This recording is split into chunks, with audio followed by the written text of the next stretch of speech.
Here is a vintage Westinghouse pedestal fan. This fan has a decent story behind it. Sorry, I'm kind of trying to fix it a little bit. This fan was actually a trash find. I found it somewhere in South Minneapolis or North Minneapolis. I don't know. It might have not even been even close to there. This thing was sitting out in the rain. I threw it in my mom's car and we drove it home. And I plugged it up in the garage, expecting the worst. And it fired right up, actually, just fine. Today I have it connected to the kilowatt meter, as you can see over there, to tell if this fan is actually shorted out. Because the switch makes a lot of noise. I use this usually behind the fireplace to circulate the air around, but my mom does not like that. Here we go, we'll go for a startup.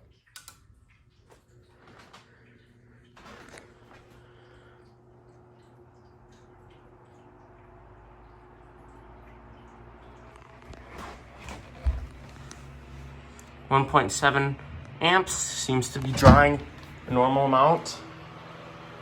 I'm gonna put it on low because this thing makes a lot of noise. Sorry, had to make a cut. My mom came home.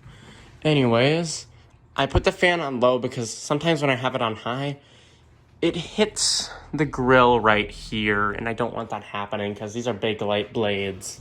So, might go kaboom. No smell from the front of the fan, that's good. Because one of the symptoms of a burnt out motor is a burnt smell when running. The only smell here is the fire because my mom opened the door and that creates a suction to the chimney and it blows some of the fumes out here. Anyways, this thing runs really quietly. And we're gonna give it an amperage check.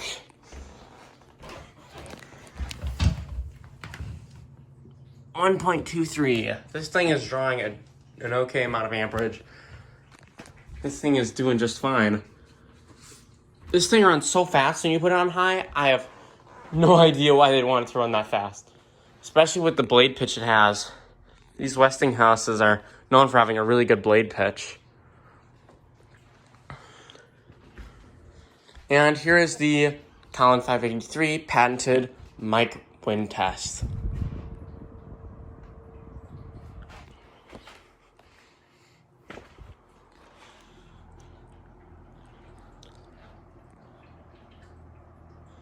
The only thing I believe that does not work on this fan is the oscillator.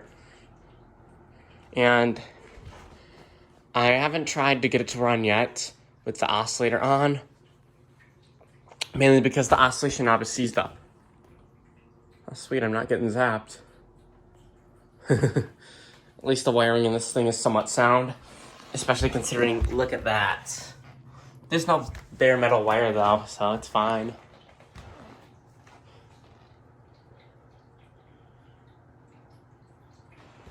It's really quiet. It makes barely any noise.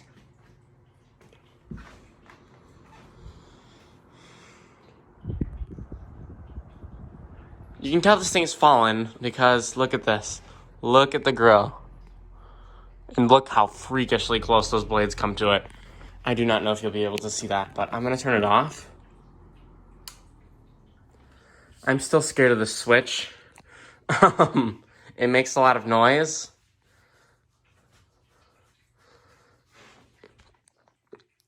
But look at this.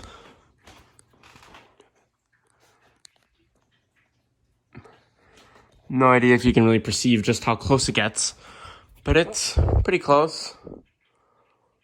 I have no idea how none of the blades are cracked, but I think we should give this thing a good oiling and see what happens.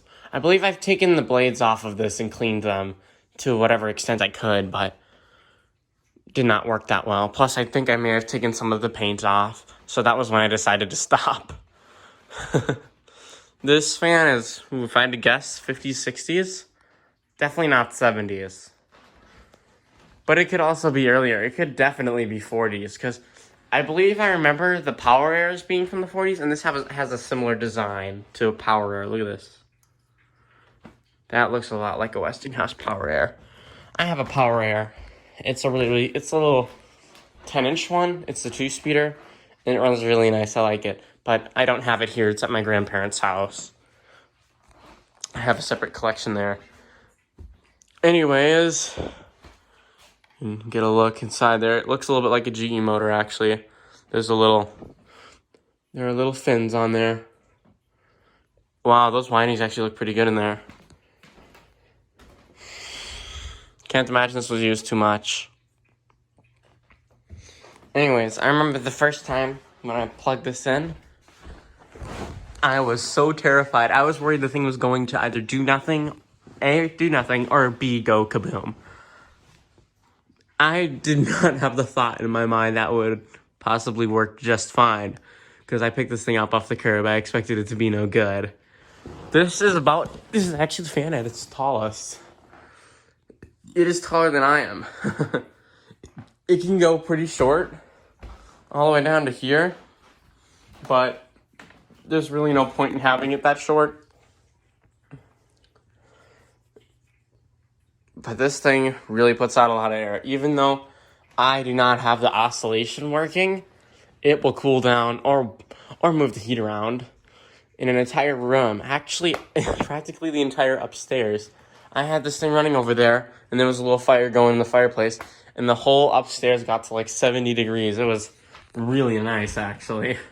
I was honestly kind of stunned by the performance of this fan. There you go, there's a look at the base. The base does not look super good on this one. There's the cat. And there's the top. I haven't come to trust this fan completely yet. But, you know, it works as a fan should. It does its job well.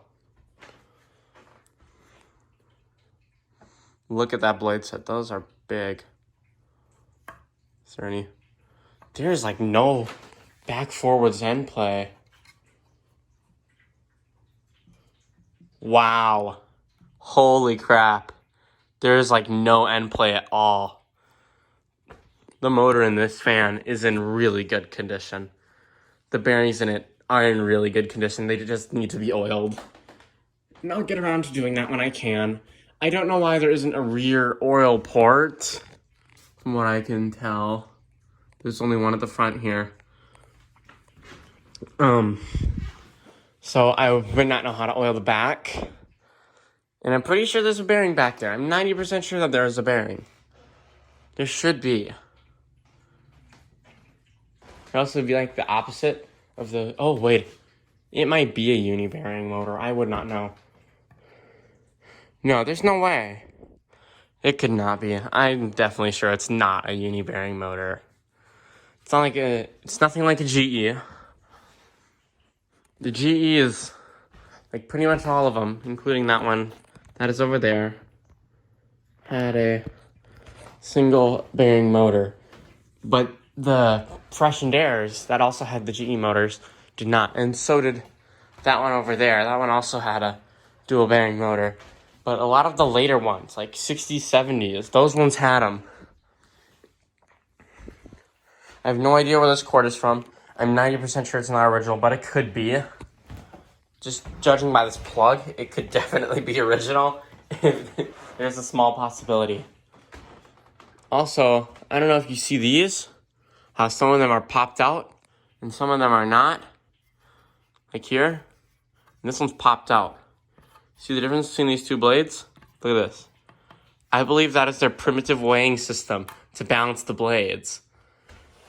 And it's definitely stood up to the test of time. It's still in good balance. Not out of whack.